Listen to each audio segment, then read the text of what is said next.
The idolaters, some of them were Abu Dujana, Sinan, the father of Abu. The number of idolaters was steadily increasing, and their attacks naturally got severer. Their oppress had increased to an extent that the Messenger of Allah fell into one of the holes dug and designed by Abu, to be used as traps. His knees scratched, and Ali helped him by grasping his hand up. Talha took him in his lap till he could stand upright. I heard an immigrant say, I have witnessed Uhud battle and watched how arrows had been hurled from all directions at the Prophet. None of them, however, hit him.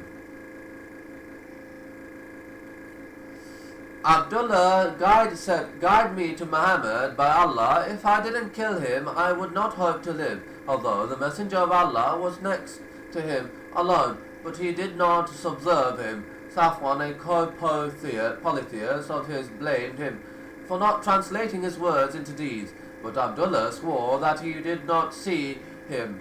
The Prophet added that he might be immune to our attempts on his life.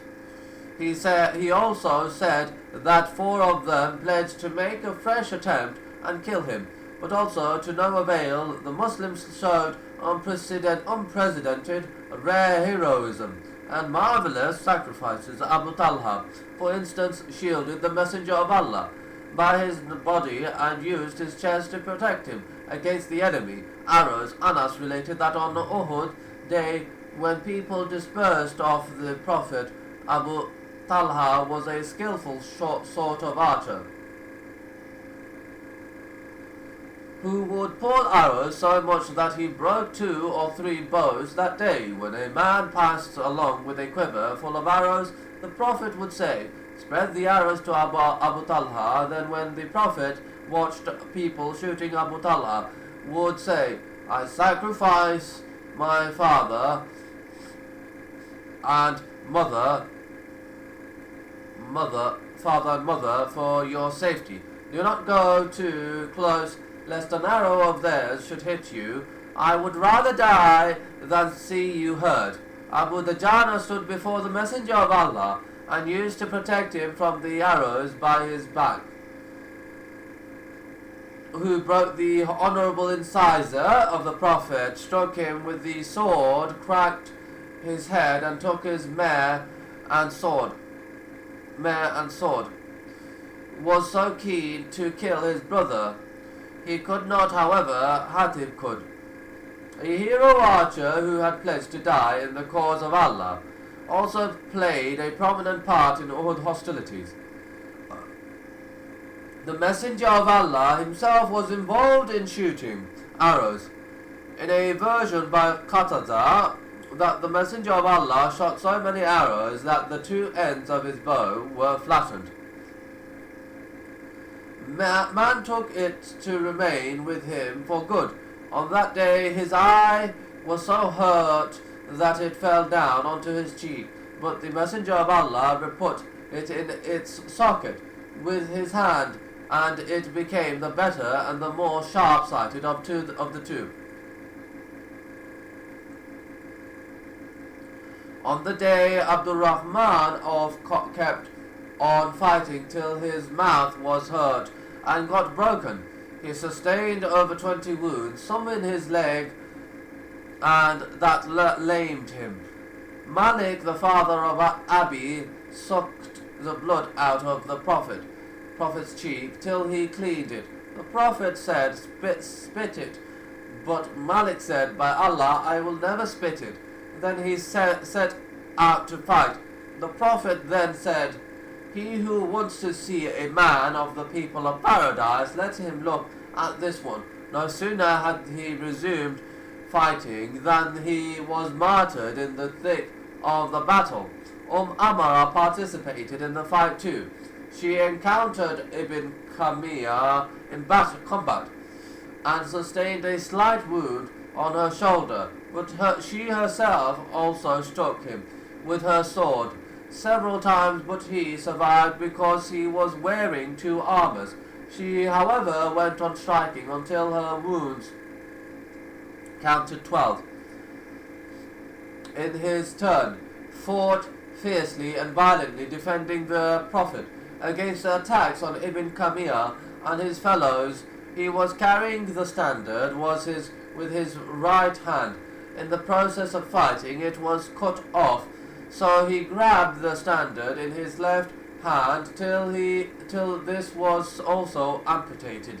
So he knelt down and shielded it with his chest and neck. Ibn Kamiyah then killed him, mistaking him for the messenger of Allah. On account of resemblance in appearance, only then did Ibn shout Muhammad has been killed.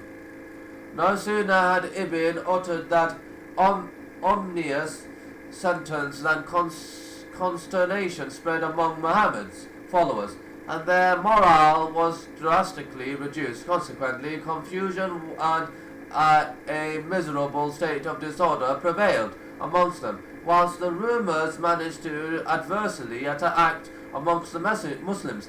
It alleviated the sharp impact of the assaults of the polytheists, who came to believe that they did really achieve their final objective, and so they turned towards mutilating the dead bodies. When Musab was killed, the Messenger of Allah delivered the standard to Ali. Ali, in conjunction with the other companions, went on fighting bravely and set marvelous examples of heroism, courage and endurance in both defense and attack. Then the Messenger of Allah made his way to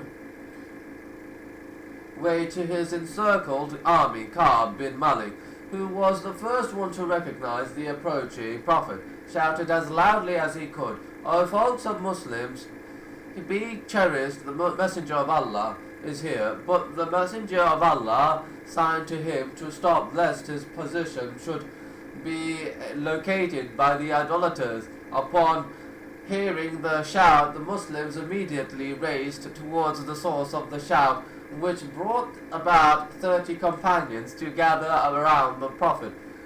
With this assembled number of his companions, the Messenger of Allah started drawing a planned withdrawal to the hillocks nearby. Hostilities of the enemy grew fiercer than ever, with the aim of foiling the plan of withdrawal of the Muslims. Their attempts, however, proved to be fruitless due to the heroic steadfastness of the lions of Islam.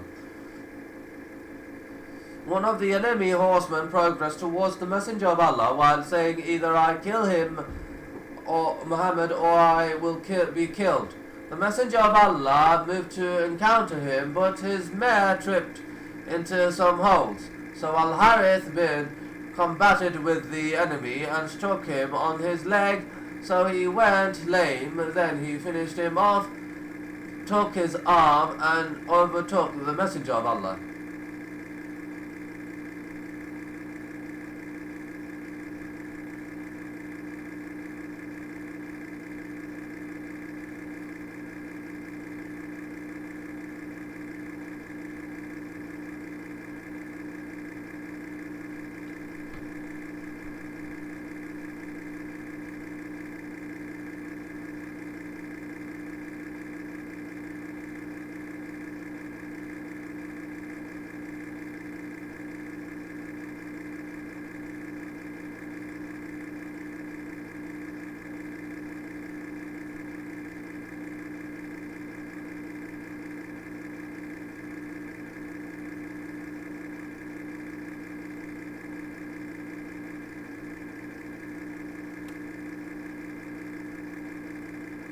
The way he adopted to reach the Prophet, the way of the defeated ones ran to the foot of Uhud mountain after retrogression.